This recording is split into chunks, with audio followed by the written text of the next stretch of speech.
Ok, perfecto. Entonces, bueno, hoy lo que vamos a hacer es vamos a ver el tema de economía política y un poquito sobre descentralización. Normalmente esta clase es más larga, pero la corté un poquito para resolver los problemas de tantos feriados durante este semestre, los lunes, ¿verdad? Pero les voy a dar las ideas más importantes sobre ese tema. Así que no hay problema.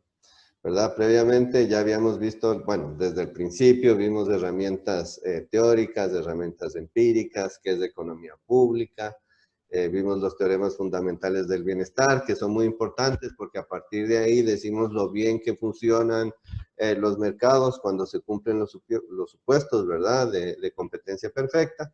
Y después empezamos a modificar esos supuestos y vimos las consecuencias que tenían, ¿verdad? Esas modificaciones de los supuestos y cómo el gobierno podía jugar un papel para tratar de resolver esos problemas en términos de externalidades y la última clase en términos de bienes públicos.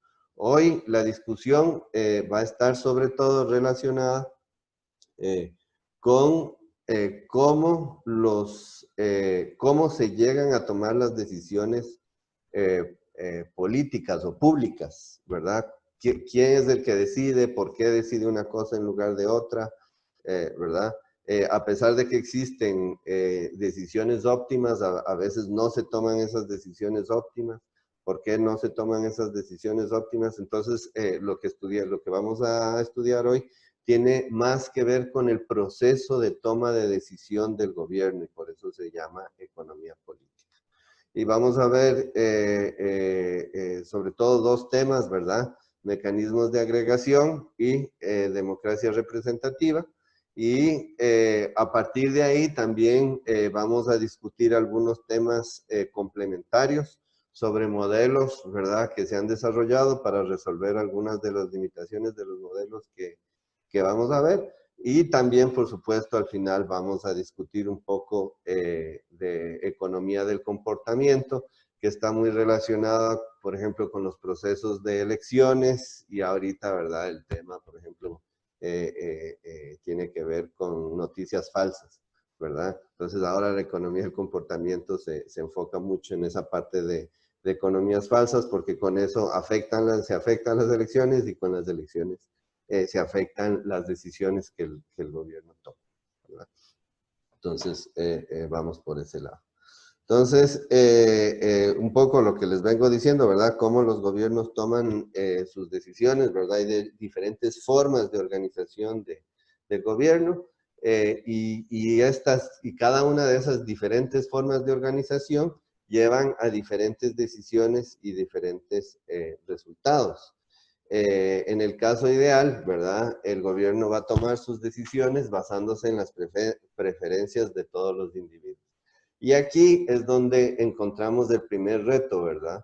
Porque hay que agregar esas preferencias. El problema es que hay heterogeneidad en las preferencias de los individuos, en cómo son afectados por cada una de las decisiones que toma el gobierno, ¿verdad? Y entonces el primer reto es cómo pensar, cómo maximizar ese bienestar, ¿verdad? Porque en el momento en que se toma una decisión, seguramente un grupo se va a beneficiar y otro grupo no se va a beneficiar, ¿verdad? Entonces, ¿cuáles son los criterios de agregación? A eso les llamamos criterios de agregación. ¿Cómo hacemos para agregar las preferencias, ¿verdad? En el caso de la clase pasada vimos un par de ejemplos, ¿verdad? Ese era el alfa I, ¿verdad? Que discutíamos, que de pronto apareció. Tiene que ver con cómo agregamos esas preferencias de ese alfa I, ¿verdad? Cuando estudiamos bienes públicos. Y ahora, digamos, vamos a hablar un poco de cómo se debería de determinar y qué repercusiones tiene esa forma de agregación, ¿verdad? O alguna forma de agregación.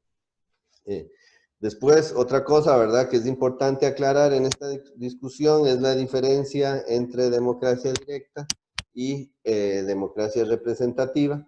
Los ciudadanos, en la democracia directa, los ciudadanos votan directamente si están de acuerdo o en desacuerdo, ¿verdad?, con con un proyecto público específico. Cada vez que el gobierno tiene que tomar una decisión, en lugar de que el presidente toma la decisión y dice, ah, bueno, nos vamos a ir por este camino, lo que ocurre es que hay una votación y se toma la decisión en forma directa. Que una gente, por ejemplo, ahora que se acaba de construir el puente a desnivel en Zapote, ¿verdad? Siempre hay personas beneficiadas y personas perjudicadas. Seguramente las personas que estaban alrededor, por ejemplo, Semaco, que estaba a un lado, se les cerró un poco la posibilidad. Antes uno pasaba y se metía fácilmente, ahora ya no es. Ahora es un poco más complicado entrar a Semaco, entonces seguramente eso le va a bajar el número de clientes. Siempre hay una redistribución de beneficios, ¿verdad? Cuando se toma una decisión. Y digamos, esta redistribución digamos, de beneficios, entonces sería que en una democracia directa es que se hace una votación y cada uno de los individuos vota, y los que creen que se van a ver afectados negativamente seguramente van a estar en contra del proyecto, y los que creen que se van a ver beneficiados positivamente van a estar a favor del proyecto. Esto, ¿verdad? Suena un poco exagerado en términos de costos, ¿verdad? Porque imagínense lo que es votar cada vez que hay que tomar una decisión de este tipo, ¿verdad? Por eso es que sale la democracia representativa, ¿verdad? Donde lo que se hace es como que se delega esa toma de decisiones en un representante, ¿verdad? Entonces los votos eligen a un representante y ese representante toma la decisión sobre el proyecto. Entonces esa es la idea de la democracia representativa. Ahora, digamos, en ciertos países hay cierto como una situación como intermedia entre la democracia directa y la democracia representativa, ¿verdad? Por un lado, por ejemplo, en Estados Unidos, el primer lunes y martes de noviembre de todos los años hay elecciones, ¿verdad? Cada 4 años eligen al presidente, dependiendo del periodo, a veces tienen que votar por los senadores o los representantes de la Cámara, pero también les preguntan específicamente sobre leyes a nivel local.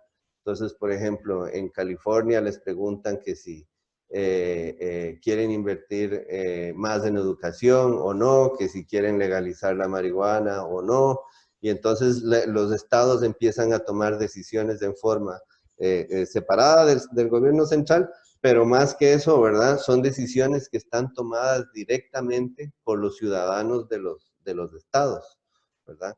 Entonces, esto es una especie de toma de decisiones directa, ¿verdad? Entonces, lo que hay realmente es una combinación entre una democracia directa y una democracia representativa.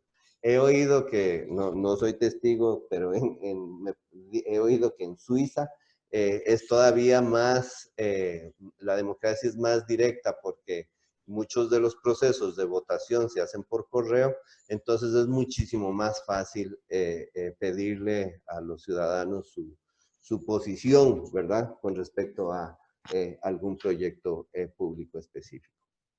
Y por otro lado también, ¿verdad? Inclusive una democracia representativa como la nuestra, que es bastante representativa, nosotros tomamos decisiones nada más cada 4 años, ¿verdad? O bueno, cada 2 años, porque en mitad de periodo están las elecciones municipales, ¿verdad? Y una vez que tomamos esa decisión, ya todo está listo, ¿verdad?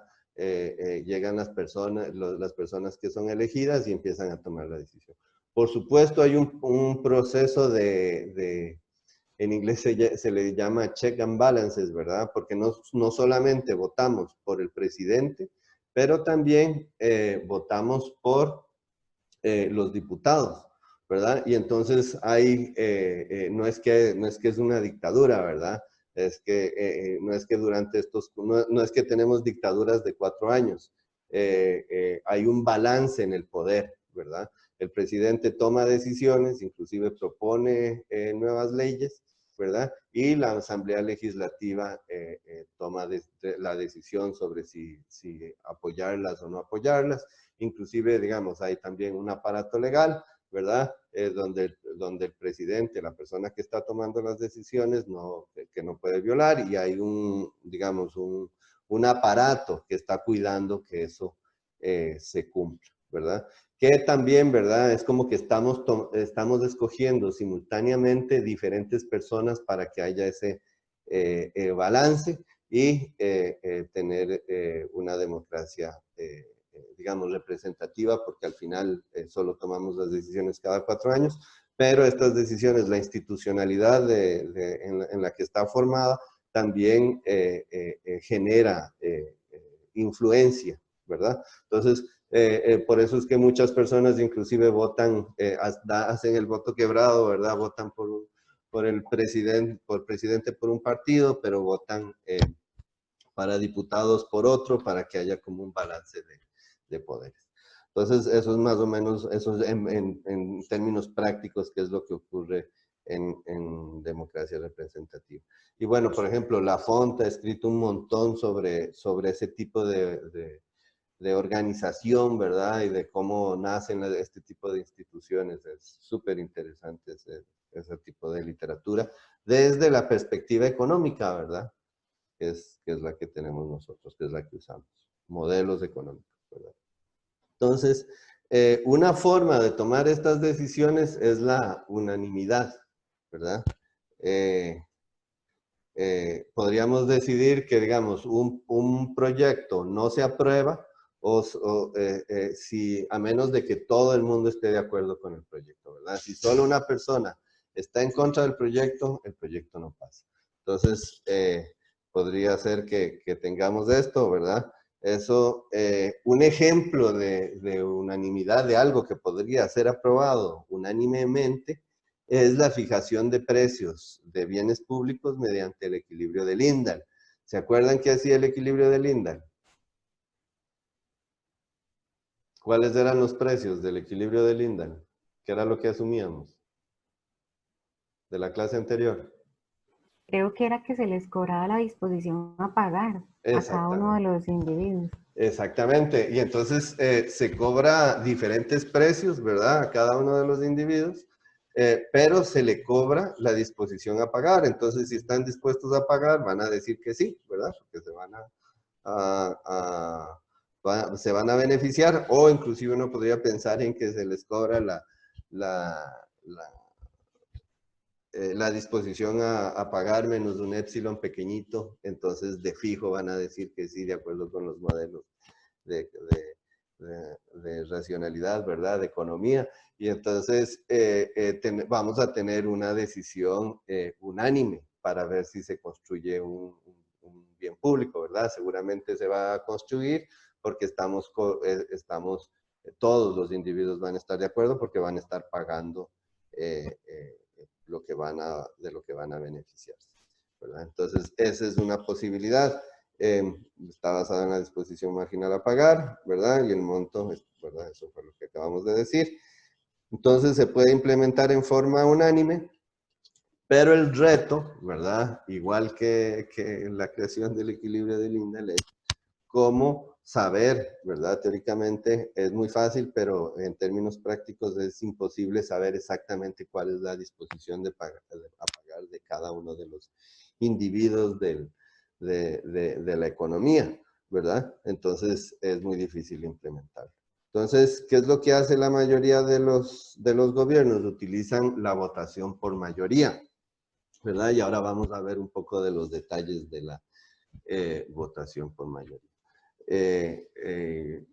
La votación por mayoría, ¿verdad? Es un mecanismo para tomar una decisión social, o si se construye o no se construye un bien público, o, ¿verdad? Si se reducen o no se reducen los gastos, o si se implementan o no los impuestos, ¿verdad? Cualquier decisión de origen público, ¿verdad? En la cual las opciones de política se presentan para que cada individuo seleccione y la opción que recibe más votos es la que se ejecuta, ¿verdad? Entonces, es, digamos, una votación simple, ¿verdad? Por mayoría y listo. Así es como tomamos la decisión sobre quién nos representa, ¿verdad? Las elecciones son el que tiene más votos es el candidato que va a ser presidente, ¿verdad? Y un poco esto es el proceso, ¿verdad? Podrían haber diferentes mecanismos para la toma de decisiones, por ejemplo, en Estados Unidos. ¿Alguno sabe cómo se elige al presidente en Estados Unidos?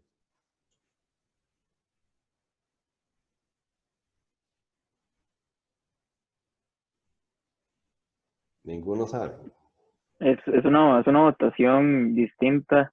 Se eligen como tipo representantes por estado y al final esos representantes son los que tienen como una, no sé, como conferencia o reunión donde se elige el presidente. Es decir, o sea, a ser federados, los habitantes no tienen como poder de elección directa al presidente, sino que es una primera fase y luego hay una segunda donde se elige el presidente. Ajá, exactamente. ¿Alguno quiere complementar la idea de Daniel?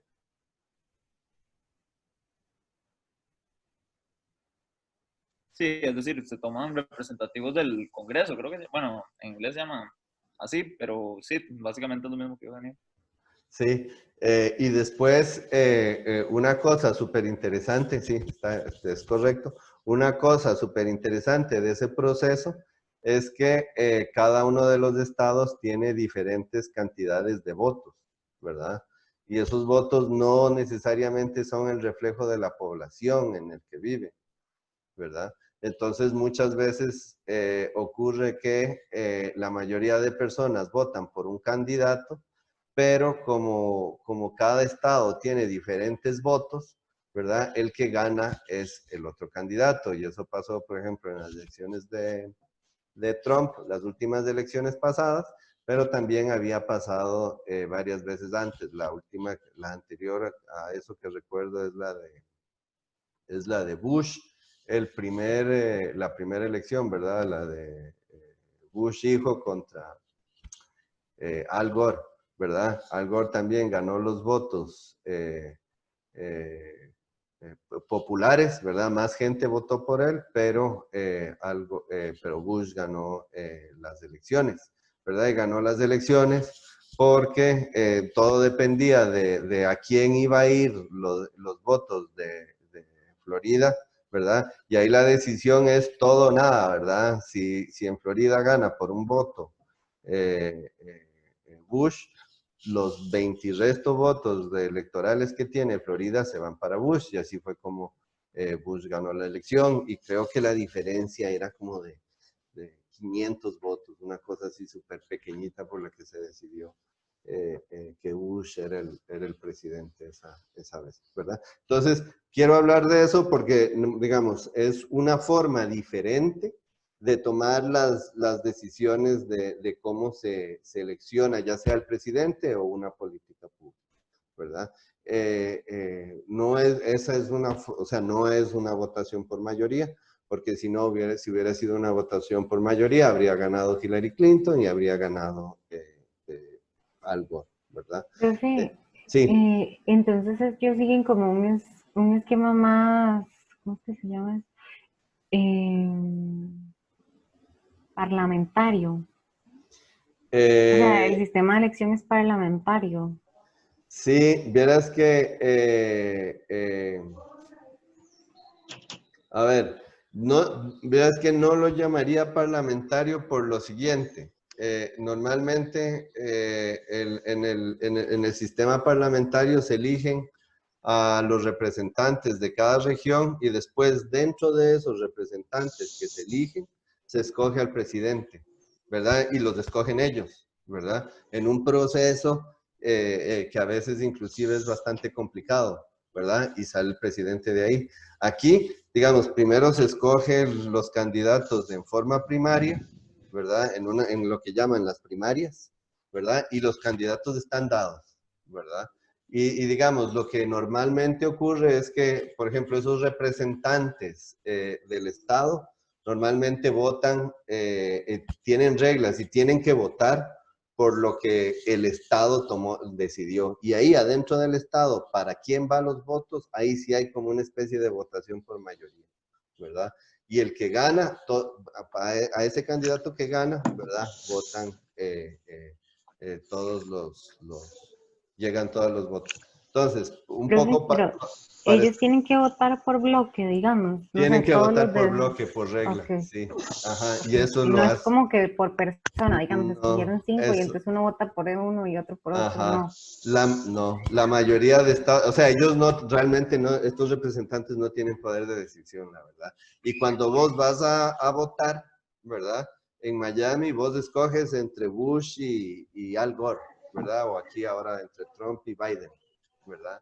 O sea, los escoges y después, de acuerdo a eso, salen y se reflejan. Hay una excepción, ¿verdad? En términos de bloque, ¿verdad? Hay ciertos estados donde se parten los votos, pero también no tiene que ver con la toma de decisión de los representantes, sino tiene que ver más bien con la población, quién votó por quién, ¿verdad? Entonces, por ejemplo, en California, que creo que es el que tiene más votos electorales, gana uno, se lleva todos los votos electorales, pero me parece que es en Maine que cuando, digamos, si el 50% votó por uno y digamos, el 60% votó por uno y el 40% votó por el otro, los votos electorales reflejan ese margen, entonces los dos candidatos en ese estado van a recibir votos electorales, les llaman, ¿verdad? Entonces, sí. Tal vez, digamos, tal vez hay una cosa, porque creo que los representantes funcionan más como en las primarias, que es cuando los partidos están tomando las decisiones. Antes se iban a las convenciones, ¿verdad? Y de los partidos para elegir quién iba a ser el candidato. Y muchas veces antes de ir no se sabía ni siquiera quién iba a ser candidato, ¿verdad? Entonces, se elegía a la persona y casi que los representantes ahí tomaban la decisión de quién era o quién no era, ¿verdad? Ahora, como la información es universal, ¿verdad? No hay problema, todo se sabe inmediatamente. Casi que los representantes, inclusive de los partidos, aunque es cierto que podrían votar por uno o por otro cuando llegan, que eso no ocurre, ¿verdad? Se toma la decisión y ya, ¿verdad? Si los votantes escogieron, por ejemplo, a Biden en lugar ¿cómo se llamaba el otro señor? Del Partido Demócrata, que era Trump, candidato. no. No, el Ah, del ok. Sanders, Bernie Sanders. Entonces, ya digamos, si la mayoría había votado por Biden, entonces todos los representantes, aunque sean simpatizantes de Sanders, tienen que ir a la convención a votar por Biden, ¿verdad? De hecho, profe, también es interesante que, bueno, por lo menos con las elecciones internas demócratas, usted, digamos, para ya los últimos 10 estados ya estaba definido que Biden iba a ganar, solo que todavía no se podía hacer oficial. Exactamente, sí. Pero sí, todavía tienen como 10 estados por votar y ya estaba decidido, básicamente. Ajá, ajá. Ahí también es como quién vota primero, ¿verdad? Y eso puede cambiar un montón las tendencias, porque a veces, digamos, ya faltan 10 estados, pero ya está decidido, no tanto porque matemáticamente sea imposible, sino porque las encuestas ya te dicen que inclusive si tienen un error grandísimo, va a ganar eh, Biden, ¿verdad? Eso es una cosa. Y la otra cosa es que, como vamos a ver ahora, también las personas tienden a decidir por quién votar de una forma muy sui generis a veces, ¿verdad? Que no tienen que ver con lo que debería hacer, que es la agenda que van a proponer para implementar, sino a veces quieren votar por el que va a ganar. Y entonces eso también afecta las posibilidades y eso hace que en los últimos 10 estados, por ejemplo, era además muchísimo más probable que vaya a ganar Biden, ¿verdad? Entonces, bueno, todo esto es en relación, ¿verdad?, a las diferentes formas de tomar decisiones de los países. ¿Okay? Entonces, para que las preferencias se agreguen en forma consistente, ¿verdad? Que ese es el reto que tenemos, cómo agregar las preferencias. La votación por mayoría o cualquier otro proceso de votación, ¿verdad? Debe de satisfacer las siguientes condiciones. Primero, dominancia. ¿Qué significa dominancia? Si una opción es preferida por todos, esa es la que se debe de escoger, ¿verdad? Si todos prefieren a la opción A en lugar de la opción B, la votación por mayoría o cualquier otro mecanismo de elección, ¿verdad? Debería de escoger esa para que se implemente, ¿verdad? Esa es la primera condición. La segunda condición es transitividad, ¿verdad? Si A es preferido a B, si la opción A es preferida a B, si la opción B es preferida a C, entonces en una elección o en un proceso de decisión entre A y C, A tiene que ser preferido a C, ¿verdad? Eso también tiene que cumplirse. Y la última, ¿verdad? Que igual también parece lógica, pero pues, digamos, parece que siempre se va a cumplir, pero no siempre se cumple, es la independencia de alternativas irrelevantes. Y sobre todo, esto muchas veces no se da cuando hay votación por mayoría. ¿Qué es lo que significa? Que si A es preferido a B, ¿verdad? Si ponemos un candidato C de política pública, un candidato para ser presidente C, no puede ser que introducir a ese candidato C o a esa opción C cambie las preferencias, que el proceso cambie y que escoja a B en lugar de A, cuando A era preferido a B, ¿verdad? Entonces, eso no puede pasar porque si no, hablamos de que la agregación no es consistente, ¿verdad? Entonces, tenemos que cumplir esas tres condiciones para que el proceso de elección, ¿verdad? O de agregación sea consistente. Esto significa que la votación por mayoría sirve si y solo si las preferencias tienen tienen un tipo de forma específica, ¿verdad? Y ahora vamos a ver exactamente de qué estoy hablando cuando hablamos de eso. Ya vamos a entrar en detalle. Entonces, asumamos que hay, esto es un ejemplo, ¿verdad? Asumamos que hay 3 tipos de votantes en un país. Tenemos padres, tenemos personas de tercera edad y tenemos parejas jóvenes. Entonces, cada grupo tiene diferentes preferencias sobre la cantidad de gasto en educación del gobierno, ¿verdad? Obviamente los padres van a preferir que el gasto en educación sea alta, después que sea media, ¿verdad? Y después que sea baja.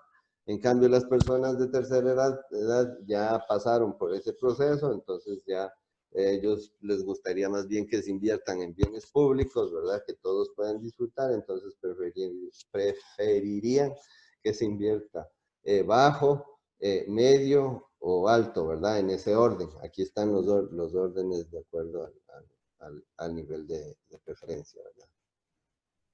Vamos a cambiar el color del puntero como siempre.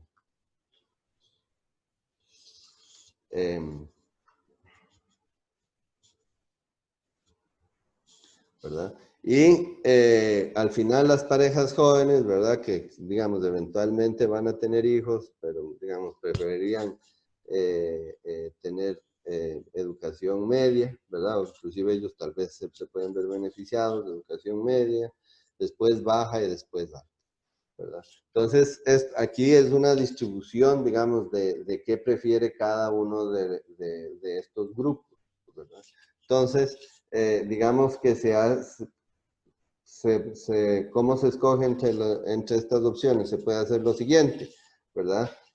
Primero se escoge, digamos, puede empezar en que se escoge en forma aleatoria 2 decisiones, se vota por esas decisiones y la que gana se enfrenta a la que faltaba, ¿verdad? Y la que queda al final es la que gana, ¿verdad? Entonces podría ser primero que se vota A entre B. Si se vota A entre B, ¿cuál gana? ¿Cuál es preferida? ¿A o B? De acuerdo a este a esta distribución de preferencias. ¿Por quién van a votar los padres? ¿Por A o por B? Por A. Por A, ¿verdad? Votan por A. Las personas de la tercera edad votan por A o por B. Por B. Por B, ¿verdad? Prefieren B. ¿Y las parejas jóvenes por quién votan? Por B. Por B, ¿verdad? Entonces, ¿quién gana? B. B, ¿verdad? B es preferido a A. ¿Ok? Si tienen que escoger entre A y M, ¿cuál gana?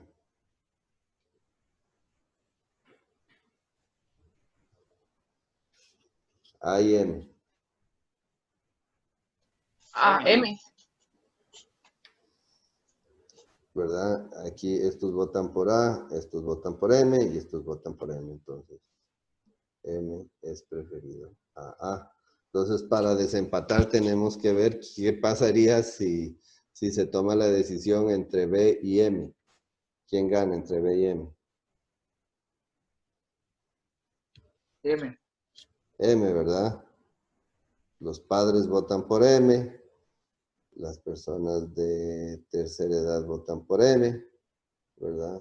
Ah, no, es M por M. Votan por B.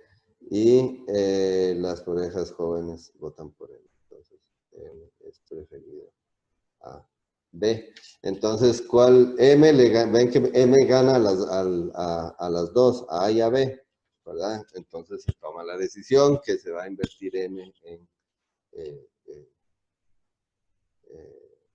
en educación, ¿verdad? Ojo ¿verdad? No importa con cuál empecemos, si empezamos A versus M o B versus M, siempre terminamos con M como escogido, ¿verdad? Entonces, aquí la pregunta es si estas preferencias cumplen las tres condiciones que teníamos antes, ¿verdad? Dominancia, transitividad e independencia de alternativas irrelevantes. Entonces, dominancia se cumple. Si una opción es preferida por todos, esa es la que se debe de escoger. Entonces, aquí no hay ninguna opción preferida por todos, ¿verdad? Como no hay ninguna opción preferida por todos, entonces no hay forma de que se pueda violar esta primera, ¿verdad? Entonces sí lo cumple. La transitividad se cumple.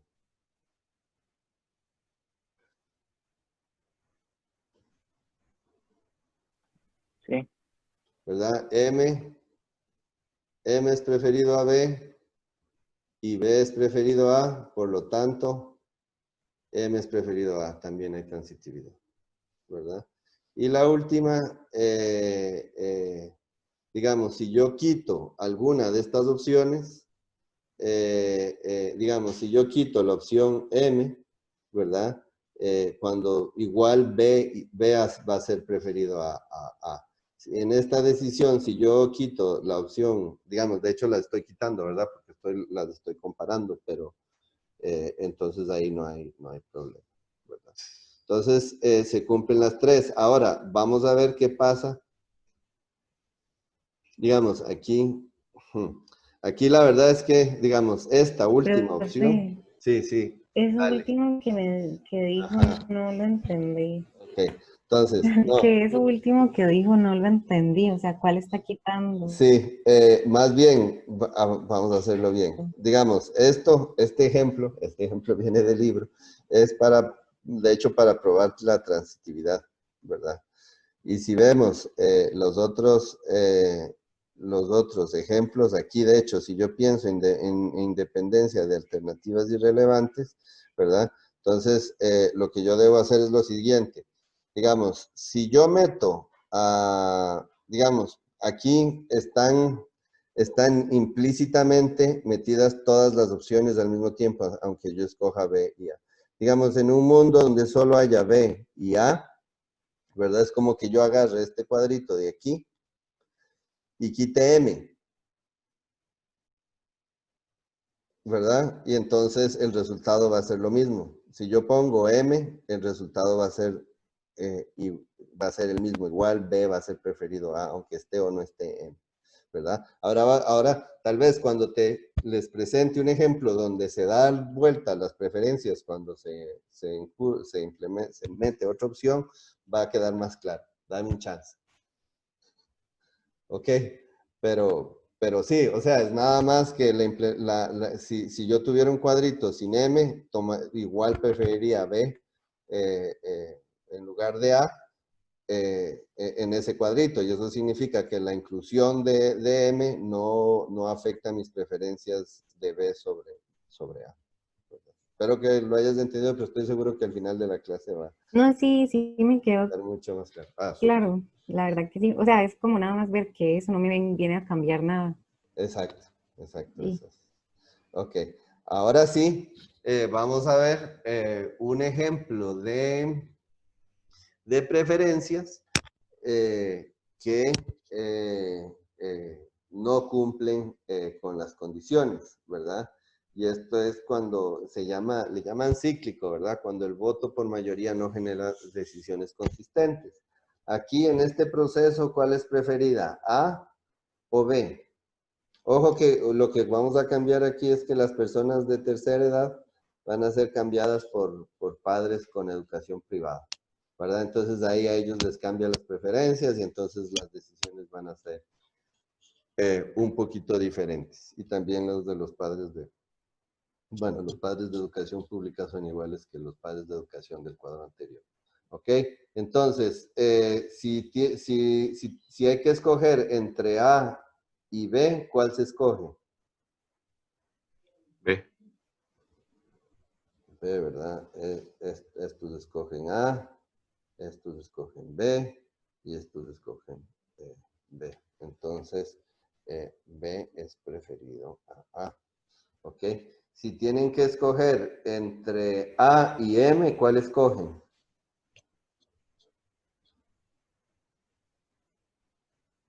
A. A, ¿verdad? Los padres en educación pública prefieren A, ¿verdad? Los padres en educación privada prefieren A a M, ¿verdad?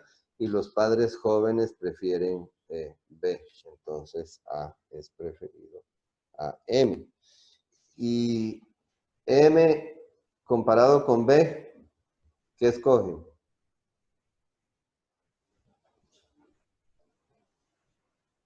M con B. M, ¿verdad?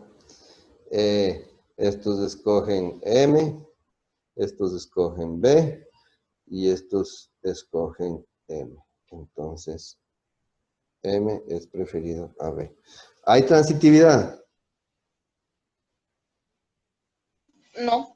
No hay transitividad, ¿verdad? Porque la transitividad dice que si A es preferido a... Si B es preferido a A y si A es preferido a, entonces tendría que ser que B es preferido a M y no lo es, ¿verdad? M es preferido a B, entonces tenemos un problema de transitividad, ¿verdad? Entonces ya estas preferencias no generan,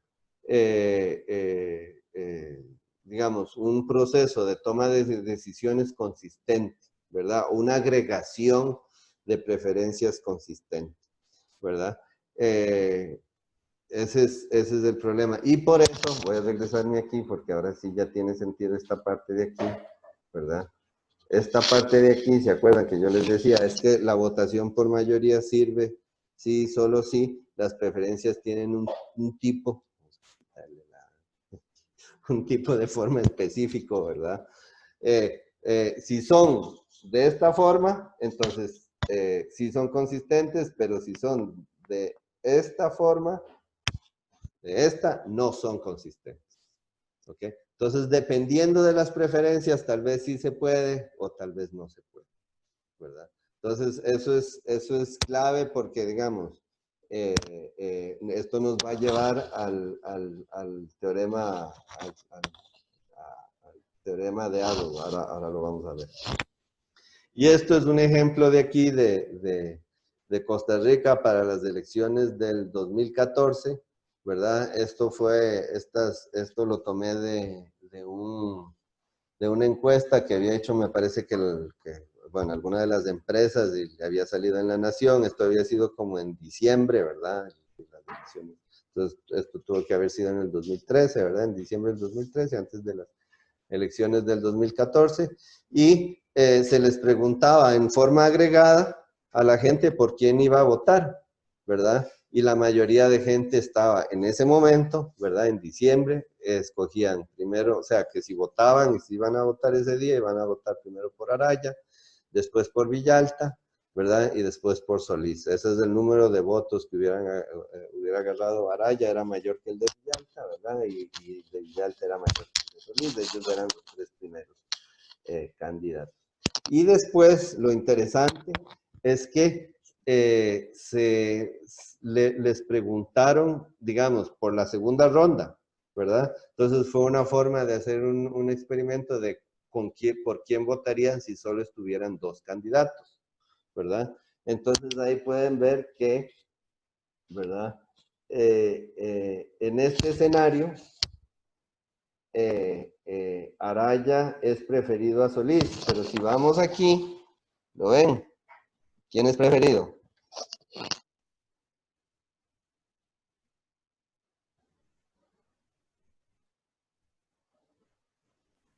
Solís. Solís, ¿verdad?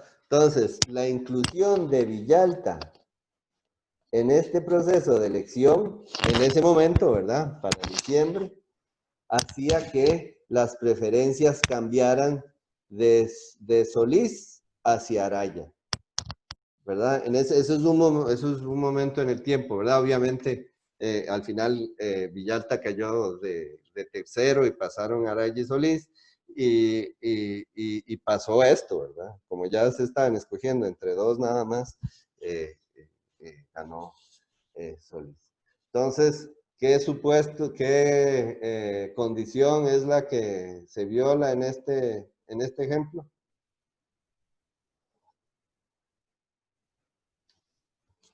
La de independencia de alternativas irrelevantes.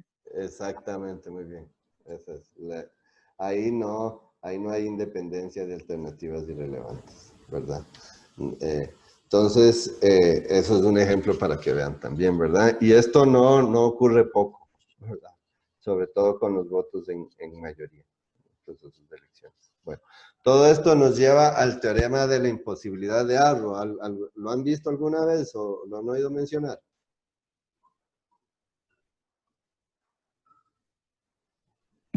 Yo no, profe. No.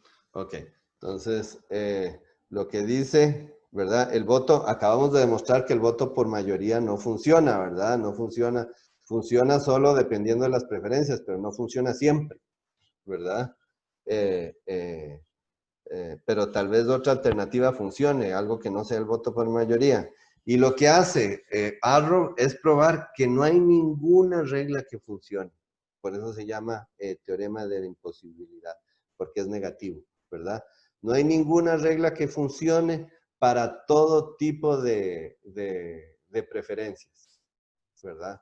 Que cumpla esas tres condiciones. Entonces dice esto el teorema de la imposibilidad de Arrow. No hay una regla de decisión social que convierta las preferencias individuales en una decisión agregada consistente, sin restringir el tipo de preferencias, que es lo que hicimos antes, ¿verdad? Cuando digamos, si nos enfocamos en el ejemplo con personas de tercera edad, ahí sí se puede, ¿verdad? Ese es un tipo de preferencias que hay, pero si estamos en el otro ya no se puede. Entonces hay que restringir el tipo de preferencias para tenerla, para que sí se pueda, ¿verdad? O imponer una dictadura, ¿verdad? Que es un proceso en el que solo una persona toma las decisiones, y entonces si es una persona, cumple todo porque individualmente uno puede asumir digamos, que individualmente sí es consistente, entonces las decisiones de una persona sí podrían funcionar, ¿verdad? Que es una dictadura,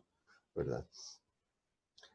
Consistente, transitivo y que no hay, digamos, una alternativa irrelevante, no afecta al proceso de decisión, ¿verdad? Entonces, ese es el teorema de Avro, ¿verdad? Y digamos, es súper interesante, por eso le dieron el Nobel, por este teorema, y lo hizo cuando estaba haciendo el doctorado.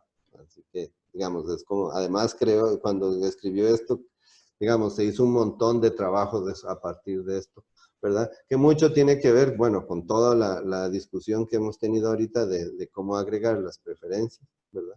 Pero también es un teorema que es bastante negativo, ¿verdad? Entonces, digamos, es fácil encontrar, podría ser, bueno, no sé, hay espacios donde uno sí podría encontrar tipos de preferencias donde se aplique, ¿verdad? Entonces, uno podría verlo también del lado positivo, ¿verdad? Y tratar de, por lo menos, por ese lado, tratar de implementar un mecanismo que sí funcione. Lo que está, eso es lo que, una de las formas para resolver el problema, que es lo que les estaba diciendo, es que el problema con las preferencias de los padres de escuelas privadas es que no tienen un solo máximo. Primero, creo que preferían medio, después bajo y después alto, ¿verdad? Entonces las preferencias son todas las preferencias con un máximo local permiten una decisión consistente, ya que la utilidad de los individuos se reduce conforme se aleja del máximo. Entonces, con solo asumir que las preferencias tienen un máximo, ¿verdad? Entonces ya el teorema se cae, ¿verdad? Obviamente no se cae, el teorema es siempre verdadero, ¿verdad?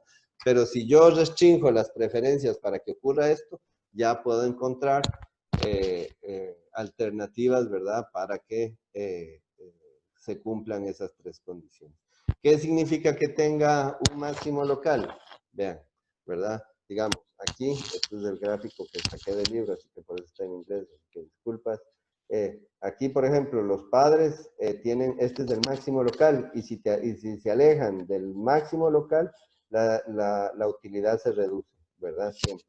Aquí también, para las parejas jóvenes, hay un máximo local, y te alejas para la izquierda o para la derecha, y la utilidad se reduce, ¿verdad? Eso significa que hay un máximo local.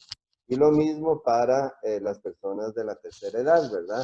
Conforme se alejan de su preferido, la utilidad se reduce. Entonces aquí si hay máximos locales, entonces aquí sí aplica el teorema, digamos, sí puede haber reglas o agregaciones que son consistentes, ¿verdad? Que cumplen esas tres condiciones. Sin embargo, en este ejemplo no. Vean este, aquí está, ¿verdad? Este es un máximo, pero primero aumenta, primero se reduce y después aumenta, ¿verdad? Y entonces hay como dos máximos locales, ¿verdad? Entonces, este tipo de preferencias ya no permite que haya consistencia en la agregación, ¿verdad? Estas dos sí, ¿verdad? Esta aquí sí, ¿verdad? Pero las preferencias de los padres con niños en escuela privada hace que no se cumpla el teorema. Digamos, hace digamos, es la razón por la que se cumple el teorema de imposibilidad, que es que no existe para todas las preferencias. Este tipo de preferencias lo que hace es generar inconsistencias, ¿verdad? En este caso, falta de transitividad. ¿Okay? Eso es, digamos, eso es intuitivamente lo más importante. Y digamos, asumir máximos locales tampoco es muy loco, ¿verdad? Digamos, no es muy extraño. Se complica, digamos, empiezan a aparecer este tipo de cosas cuando hay varias decisiones simultáneamente. Entonces ahí ya sí podría pasar más seguido, ¿verdad? Porque, digamos, que haya combinaciones de decisiones, ¿verdad? que esté decidiendo no solamente entre educación, sino también entre derechos humanos y entre, no sé, gasto en defensa militar, como sería el ejemplo en Estados Unidos. Entonces ya cuando tengo varias dimensiones, ¿verdad? Entonces ya es más probable que ocurra algo así.